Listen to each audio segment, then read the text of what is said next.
2006 मधील मुंबई लोकल साखळी बॉम्बस्फोट प्रकरणातील सर्व 11 आरोपींची निर्दोष सुटका। 19 वर्षांच्या प्रदीर्घ काळानंतर हायकोर्टाकडून आरोपी निर्दोष।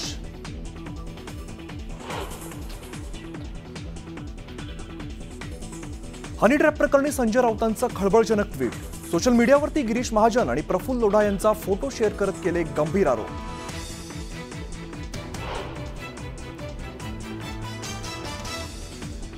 लातूरमध्ये झालेल्या घटनेचं समर्थन करता येणार नाही, निवेदन देताना झालेली घटना अयोग्य। कालच्या घटनेनंतर सुनील तटकरे यांची प्रतिक्रिया।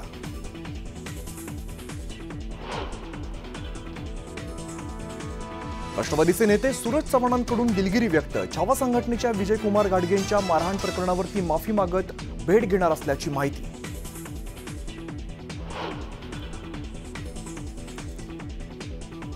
विजयकुमार घाडगे मारहाण प्रकरणी सूरज चव्हाणांसह 11 जणांवरती गुन्हा दाखल। लातूर पोलिसांची 2 पथकं चव्हाणांना अटक करण्यासाठी रवाना।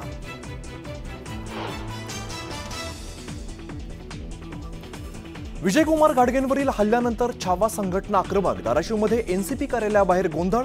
लातूरमध्ये तटकरेंच्या विरोधात घोषणाबाजी तर नांदेडमध्ये एनसीपीचे बॅनर्स फाडले।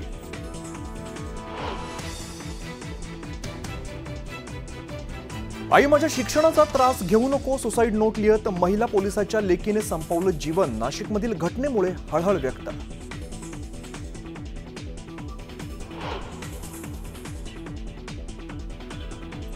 नाशिकमध्ये अनधिकृतपणे राहणाऱ्या 4 बांगलादेशी महिलांसह एका पुरुषाला अटक। दास नावाच्या व्यक्तीकडून बनावट कागदपत्र तयार करून दिल्याचं उघड। पोलिसांकडून अधिकचा तपास सुरू।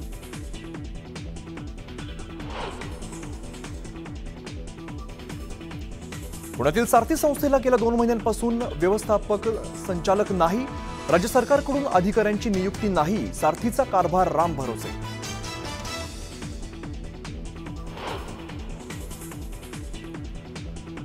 आणि छत्तीसगडच्या बिजापूर जिल्ह्यामध्ये माओवाद्यांकडून 2 नागरिकांची हत्या। पोलीस खबऱ्या असल्याचा संशयातून हत्या करण्यात आल्याची माहिती।